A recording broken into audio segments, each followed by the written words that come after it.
Hello everyone, welcome to Advait education. मैं हूं आपका होस्ट और दोस्त सिद्धार्थ पांडे। यदि आप गवर्नमेंट जॉब के लिए प्रिपरेशन कर रहे हैं और कॉन्सेप्चुअल तरीके से पढ़ना चाहते हैं तो वह आप बिल्कुल सही प्लेटफॉर्म पर है। मैं खास आपके लिए लेकर के आ रहा हूं सिद्धार्थ की रीजनिंग सीरीज, जहां पर हम रीजनिंग में आने वाले हर एक टॉपिक को बेसिक से लेकर के एडवांस लेवल तक डिस्कस करेंगे। तो चलिए बिना किसी देरी के शुरू करते हैं आज का हमारा टॉपिक डाइस। तो देखिए दोस्त, पहले तो मैं आपको दिखा देता हूं कि डाइस कैसा होता है। तो ये देखिए, आप मेरे हाथ में देख सकते हैं कि एक पासा रखा हुआ है और इस पासे में आपको अलग अलग सतहें दिखाई दे रही हैं, जहां आपको इस पासे में कुछ अलग अलग नंबर भी दिखाई दे रहे होंगे। इसके बारे में बेहतर तरीके से जानने के लिए हम इसे बोर्ड पर लेकर के चलते हैं और वहां पर इसके बारे में डिटेल में डिस्कशन करना शुरू करते हैं। तो देखिए दोस्त, हमारे बोर्ड पर तो ये रहा आपका डाइस, अब जो कि आ चुका है हमारे बोर्ड पर। तो दोस्त, देखने में तो डाइस ऐसा ही दिखता है और ये वही डाइस है जिसका इस्तेमाल आपने बचपन में लूडो या सांप सीढ़ी खेलने में किया होगा। लेकिन जब बात आती है एग्जाम की, तो पासे को अपने आप में दो भाग में विभाजित कर दिया जाता है, जिसमें पहला टाइप होता है आपका क्लोज्ड डाइस। क्लोज्ड डाइस को हम हिंदी में कहते हैं बंद पासा, और वहीं जो दूसरा हमारा टाइप होता है ये है ओपन डाइस, यानी कि इसे हम हिंदी में कहते हैं खुला पासा। ठीक है ना। दिखाई कैसे देते हैं? तो क्लोज्ड डाइस के बारे में तो मैंने अभी आपको दिखाया था।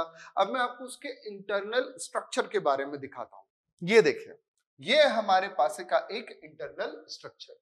यहां पर हमें क्या क्या इंपॉर्टेंट बातें हैं, तो देखिए कुछ इंपॉर्टेंट बातें हैं कि किसी भी एक पासे में कुल 6 साइड्स होती हैं। साइड्स यानी कि क्या? साइड्स यानी कि भुजाएं। कुल 6 भुजाएं होती हैं। ठीक है।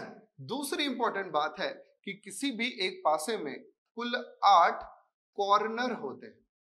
8 कॉर्नर होते हैं। कॉर्नर यानी कि कोने। कैसे होते हैं सर? देखिए, ये रहा 1 2 3 4 5 6 7 और एक 8, टोटल 8 हो गए कॉर्नर। और तीसरी इंपॉर्टेंट बात कि हमारे पास में कुल 12 एजेस होती हैं। एजेस यानी कि क्या? तो एजेस यानी कि किनारे। कैसे? तो देखिए मैं आपको दिखाता हूं कि आपकी एजेस कहां। ये जो लाइन है ये क्या कहलाएगी? आपकी एज कहलाएगी। तो ये हुई 1, ये हुई 2 3 और एक ये 4। एज इट इज 4 नीचे भी, तो 1 2 3 और एक ये 4। 4 और 4 टोटल हो गई 8 9 10 11 और एक ये 12। तो टोटल आपके पास कितनी एजेस हो गई सर? 12 एजेस हो गई। ध्यान रखिएगा। नाउ अब हम बात करते हैं अगर ओपन डाइस, खुला हुआ पासा, तो वो किस प्रकार का होता है। तो मैं आपको एक छोटा सा एग्जांपल देकर के यहां पर दिखा दे रहा हूं कि ओपन डाइस किस प्रकार का होता है। आप देख सकते हैं यहां पर आपको लिखा हुआ दिखाई दे जाएगा कि ये है हमारा एक ओपन डाइस। ओपन डाइस का मतलब क्या हुआ? ओपन डाइस का मतलब ये हुआ कि इस बंद पासे को खोल दिया गया है। किसी एक भुजा को सेंटर मानते हुए इस बंद पासे को खोल दिया जाता है। आपको आगे के सेशन में कंटिन्यूटी में यह पता चल जाएगा कि किसी डाइस को कैसे ओपन किया जाता है। क्लियर है? तो चलिए आगे बढ़ते हैं। अब देखिए, ये डाइस का कंस्ट्रक्शन है। डाइस का कंस्ट्रक्शन यानी कि डाइस कुल 6 सतहों से मिलकर के बना है।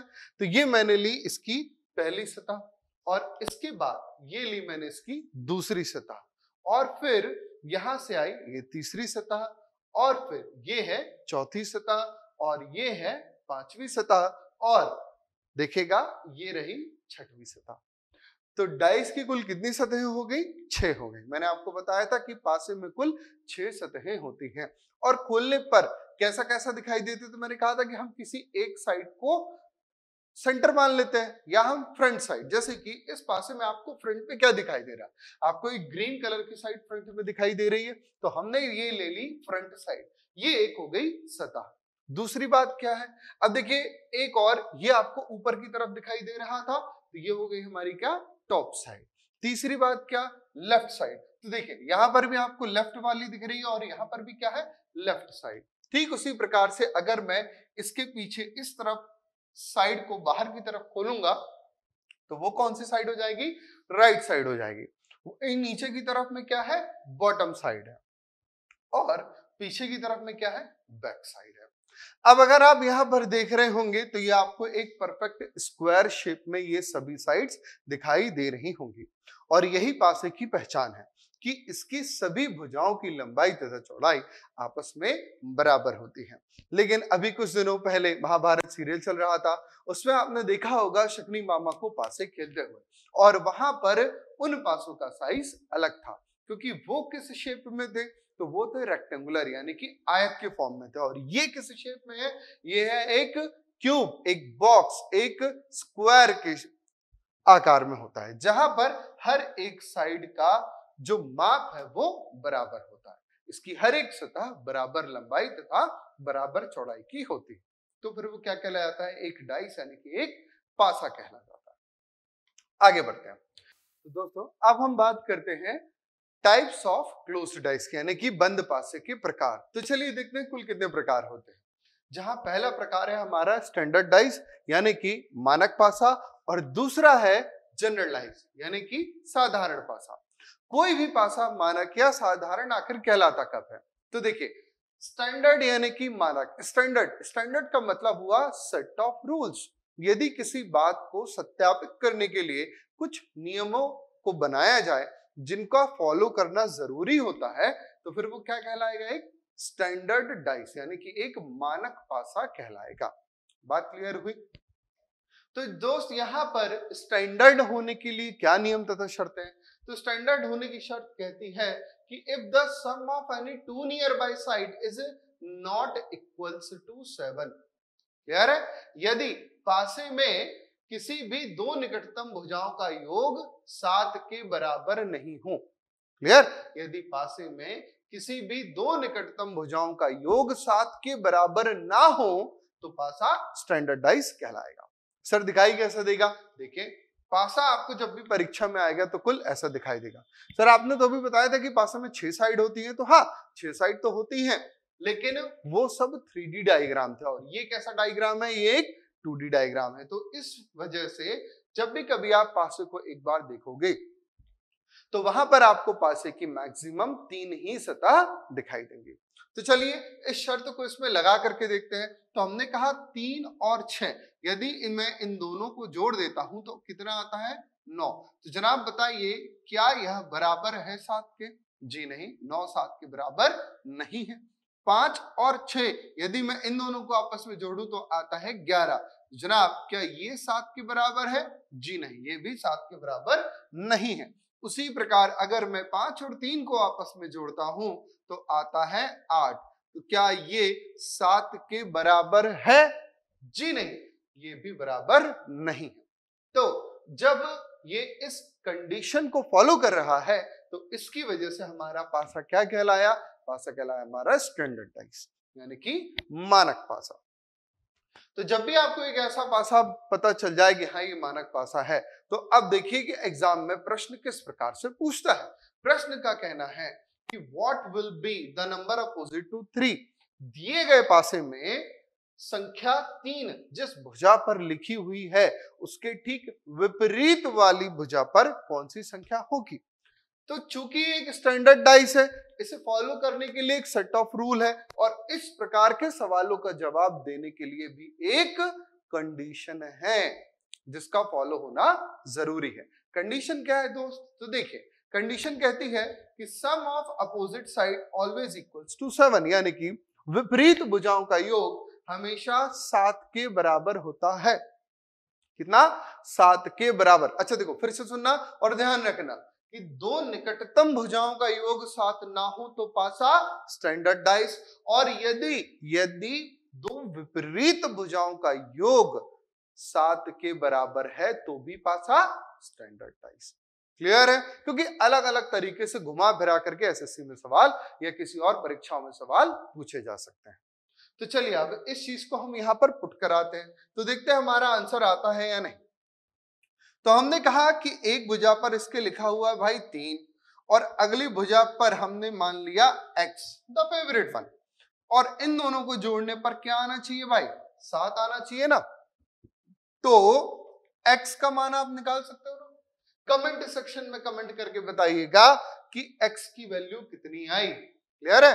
तो 7 माइनस 3 बराबर 4, यानी कि इस 3 के विपरीत जो भी भुजा होगी उस पर क्या नंबर होगा? उस पर नंबर होगा 4। हमने कहा कि भाई साहब 3 के विपरीत होगा 4। इस प्रकार से क्या आप बता सकते हैं कि 5 के विपरीत में क्या होगा? तो हाँ, हम बता सकते हैं कि 5 के विपरीत में होगा 2, क्योंकि 5 और 2 बराबर 7। ठीक वैसे ही इस 6 के विपरीत में क्या होगा? तो जी हाँ दोस्तों, 6 के विपरीत में होगा 1। तो क्या आपको पॉइंट क्लियर हुआ? बेशक।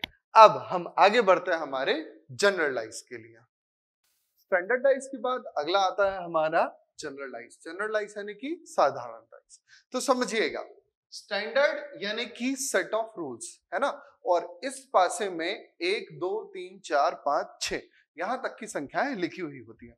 लेकिन यदि हम बात करते हैं हमारे जनरलाइज की, तो ऐसी इसमें कोई नेसेसिटी या आवश्यकता या कोई नियम नहीं है कि 1 2 3 4 5 6 ही लिखा हुआ हो, है ना। इन संख्याओं के अलावा भी दूसरी संख्याएं हो सकती हैं, या किस प्रतीकों का इस्तेमाल किया जा सकता है, या कुछ चिन्हों का इस्तेमाल किया जा सकता है, यानी कि सिंबल हो सकते हैं, या एलिमेंट्स हो सकते हैं, या लेटर्स हो सकते हैं, अल्फाबेट्स हो सकते हैं, कोई भी चीज पासे में ली जा सकती है। तो फिर जवाब कैसे दिया जाएगा? तो देखिए, जनरलाइज की कंडीशन कहती है कि if the sum of any two near by side is equals to 7, यानी कि यदि पासे के किन्हीं दो निकटतम भुजाओं का योग 7 के बराबर हो तो पासा क्या कहला जाएगा? जनरलाइज कहलाएगा। नाउ सी जनरलाइज दिखाई कैसा देता है। तो देखिए, ये रहा हमारे पास में एक डाइस, यहां पर क्या दिया हुआ है? तो इस डाइस को सबसे पहले क्रॉस चेक कीजिए कि किन्हीं दो निकटतम भुजाओं का योग 7 के बराबर है या नहीं। तो चलिए देखते हैं। तो यहां पर दिया है हमारे पास में 2 और 3, इन दोनों को जोड़ेंगे तो कितना हो जाएगा? 5। क्या 7 के बराबर है? नहीं। फिर 3 और 5 यानी ये कितना हो गया? 8। तो क्या ये 7 के बराबर है? नहीं। 5 और 2 तो ये कितना हो गया? 7। तो क्या ये 7 के बराबर है? तो जी हाँ। तो पासे में यदि किन्हीं भी दो निकटतम भुजाओं का योग 7 के बराबर हो जाता है तो पासा क्या कहला जाएगा? जनरलाइज। तो यहां से देखिए क्या सवाल पूछा गया। सवाल पूछा गया कि what will be the number opposite to 2, बताएं इस 2 के विपरीत कौन सी संख्या होगी, है ना। तो 2 के विपरीत, तो जनाब यहां पर इसका आंसर होगा हाल फिलहाल C and D can not be determined. पूछे क्यों? तो जनाब क्यों? इसलिए क्योंकि ये एक ट्रिकी क्वेश्चन है। जब भी केस जनरलाइज का होगा तो किसी एक पासे के ही द्वारा कोई एक डेफिनेट आंसर हम नहीं दे सकते, है ना।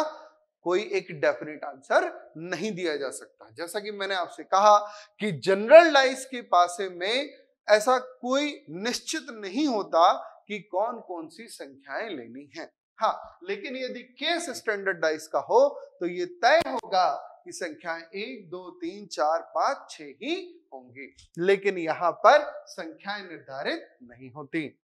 तो हमको क्या करना होगा सर? बस CND दो और आगे बढ़ो।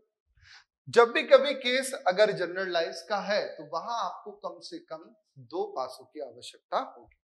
तो चलिए हम दूसरा पासा ले लेते हैं। ये आ गया हमारे पास में एक दूसरा पासा। तो जब 2 पासे हो गए तो सर क्या अब इस सवाल का जवाब दिया जा सकता है? तो जी हाँ दोस्तों, अब इस सवाल का जवाब दिया जा सकता है। कैसे? इन दोनों पासों को देखिए, इन दोनों पासों में आपको कुछ कॉमन दिखाई दे रहा है। देखिए 3 2 5 और 1 4 3, द मैजिकल नंबर 1 4 3। तो देखिए यहां पर ये लिया हमने 3 और यहां पर भी क्या है कॉमन? 3। संख्या 3 कॉमन है ना, तो यही तो बना हमारा पहला case, when only one side is common, जब पासे की केवल एक भुजा उभयनिष्ठ हो। तो उभयनिष्ठ भुजा क्या है? उभयनिष्ठ भुजा है 3। तो इस 3 को बड़े ही अच्छे से यहां पर लिख लीजिए और उस वाले 3 को यहां पर लिख लीजिए और बना दीजिए दोनों का जोड़ा। कौन सा वाला? दो हंसों वाला। तो ये बन गया दोनों का जोड़ा। नाउ इस 3 से आप चलिए तो जनाब आगे क्लॉकवाइज आपको नंबर क्या मिलेगा? 2 मिलेगा, तो 2 को यहां पर लिख दीजिए। इस 2 से आगे क्लॉकवाइज चलेंगे तो नंबर क्या मिलेगा, 5 मिलेगा, इस 5 को यहां लिख दीजिए। ठीक इसी प्रकार से इस 3 से आगे अगर आप क्लॉकवाइज चलें तो क्या मिलेगा, 1 मिलेगा, तो यहां लिख दीजिए। और 1 से आगे चलने पर क्या मिलेगा, 4 मिलेगा, तो 4 को यहां लिख दीजिए। जिस प्रकार से हमने यहां पर एक जोड़ा बनाया था, ठीक उसी प्रकार से इन संख्याओं का भी जोड़ा बना दीजिए। बन गया। तो अब ये जोड़े ही क्या कहलाएंगे हमारे, यही जोड़े हमारे कहलाएंगे अपोजिट पेयर्स, यानी कि विपरीत भुजाएं के जोड़े। तो अब पूछा जाए 5 के विपरीत में क्या है, तो जनाब है 4। 2 के विपरीत में क्या है, तो है 1। और 3 के विपरीत में क्या है, जो भी संख्या हो वो 3 के विपरीत होगा। साधारण तौर पर यहाँ पर 6 माना जा सकता है। कैसे, क्योंकि हम अगर ये मान के चल रहे हो कि पास में 1 2 3 4 5 6 लिखा हुआ हो, तो साधारण तौर पर यहाँ 6 माना जा सकता है। इतनी बात क्लियर हुई। तो ये था केस 1, जब पासे में कोई एक भुजा उभयनिष्ठ ना हो। समझ में आया? अगर समझ में आया हो तो कमेंट में यस सर जरूर लिख दीजिएगा। तो अब इसे क्लियर करते हैं और आगे बढ़ते हैं। तो जनाब यहां पर अब जवाब हमारा CND नहीं होगा, यहां पर जवाब हमारा क्या हो जाएगा, जवाब हो जाएगा A। तो इस बात का अच्छे से ख्याल रखिएगा। चलिए अब इसे हम क्लियर करते हैं और आगे बढ़ते हैं। आगे बढ़ेंगे तो देखिए अब क्या आया। अब आपके लिए एक सवाल है, यदि आपने अभी तक कुछ समझा हो तो इस सवाल का जवाब देने की कोशिश कीजिएगा। लेकिन सर हमने अभी तक तो पढ़ा था कि जब कोई एक भुजा कॉमन हो, उभयनिष्ठ हो, और यहां पर अगर हम देखें तो हमें दो दो भुजाएं उभयनिष्ठ दिखाई दे रही हैं। कौन कौन सी, एक तो 6 1 6 और 1, दो दो भुजाएं उभयनिष्ठ हुई ना दोस्त। अब यदि सर दो भुजाएं उभयनिष्ठ हो गई है तब फिर क्या करें, तो हम देखेंगे कि अनकॉमन साइड कौन सी दिखाई दे रही है। तो अगर हम देखें अनकॉमन साइड हमें दिखाई दे रही है 2, और यहां पर हमें कौन सी दिखाई दे रही है 4। तो इसी 2 के विपरीत में होगा 4, सीधी बात, नो। और यही कहलाएगा हमारा क्या, केस 2, जब कोई दो भुजा उभयनिष्ठ हो। जब कोई दो भुजाएं उभयनिष्ठ होंगी तो जो अउभयनिष्ठ भुजाएं हैं, जो असामान्य भुजाएं हैं, वही भुजा एक दूसरे के विपरीत होती हैं। बात समझ में आई? अब देखिए यहां से नोट बन के आया क्या, uncommon sides are opposite side, असामान्य भुजाएं एक दूसरे के विपरीत होंगी। इसका मतलब 2 के विपरीत में होगा 4। And can't say about opposite of common side, यानी कि उभयनिष्ठ भुजाओं के विपरीत निश्चित रूप से जवाब नहीं दिया जा सकता, क्योंकि हम जानते हैं कि जब भी कभी केस जनरलाइज का होता है तो पासे में किन्हीं भी संख्याओं का, प्रतीकों का या चिन्हों का इस्तेमाल किया जा सकता है। पॉइंट क्लियर हुआ? तो चलिए इसी प्रकार हम देखते हैं हमारा अगला केस। हमारा अगला केस क्या कहता है, तो देखिए यहां पर मैंने आपको 2 डाइस और दिए, आप ट्राई कीजिएगा, वीडियो को पॉज करके जवाब देने की कोशिश कीजिएगा कि आंसर क्या होगा, और कमेंट बॉक्स में कमेंट लीव करके जाइएगा। तो यहां पर अगर हम देखें तो एक पासे में लिखा हुआ है 6 5 2 और अगले पासे में लिखा हुआ है 1 4 3, अगेन द मैजिकल नंबर। तो 6 5 2 और 1 4 3, सर यहाँ तो कोई कॉमन है ही नहीं। और हमने अभी तक पढ़ा था, सबसे पहले पढ़ा था जब कोई एक साइड कॉमन हो, और फिर हमने पढ़ा था जब कोई दो साइड कॉमन हो, लेकिन यहाँ पर तो कुछ भी कॉमन है ही नहीं। तब तो यही तो केस है जनाब कि when no sides are common, जब पासे की कोई भी भुजा उभयनिष्ठ ना हो, जब पासे की कोई भी भुजा उभयनिष्ठ ना हो, तब फिर जवाब कैसे दिया जाएगा। ये इससे भी ज्यादा सिंपल है, ध्यान से देखिएगा। ये देखिए जो जहां 6 लिखा हुआ है ये क्या है भाई, ये टॉप है। जहां 4 लिखा हुआ है ये भी क्या है, टॉप है, यानी ऊपरी सतह है ना। मैंने डाइस शुरुआत में खुलवाया था ना तो टॉप दिखा था ना, ठीक। वैसे यहाँ ये 5 क्या है, ये लेफ्ट है, यानी कि बाई भुजा, और ये 2 क्या है, ये भैया राइट है, यानी कि दाई भुजा, ठीक। वैसे यहाँ पर ये 1 क्या है, ये भी लेफ्ट है, और ये 3 क्या है, तो ये राइट है। क्लियर? तो यहां पर देखिए सिचुएशन क्या बनेगी, सिचुएशन ये बनेगी कि यहां पर ये है 6 और ये है 4, तो टॉप के अपोजिट में होगा टॉप, और वहीं यहां पर है 5 और यहां पर है 3, तो लेफ्ट के अपोजिट में होगा राइट, और 2 के अपोजिट में 1। क्लियर? इसको लिख लीजिएगा आप कि टॉप के अपोजिट में हमेशा टॉप होगा, लेफ्ट के अपोजिट में राइट होगा और राइट के अपोजिट में लेफ्ट होगा। यानी कि 6 के विपरीत संख्या क्या बनी? संख्या बनी 4। 5 के विपरीत संख्या क्या बनी? संख्या बनी 3। और 2 के विपरीत क्या बनी संख्या? 2 के विपरीत बन गई संख्या 1। इतना पॉइंट क्लियर हुआ? तो इसी के साथ यहां पर हमारा डाइस का बेसिक कंसेप्ट हुआ खत्म। डाइस के हमने दोनों प्रकार देख लिए, स्टैंडर्ड डाइस भी देख लिया और जनरल डाइस भी देख लिया। यही है इनकी प्रॉपर्टीज। क्लियर है दोस्तों? तो फिर मिलेंगे हम अगले वीडियो में, तब तक के लिए जय हिंद।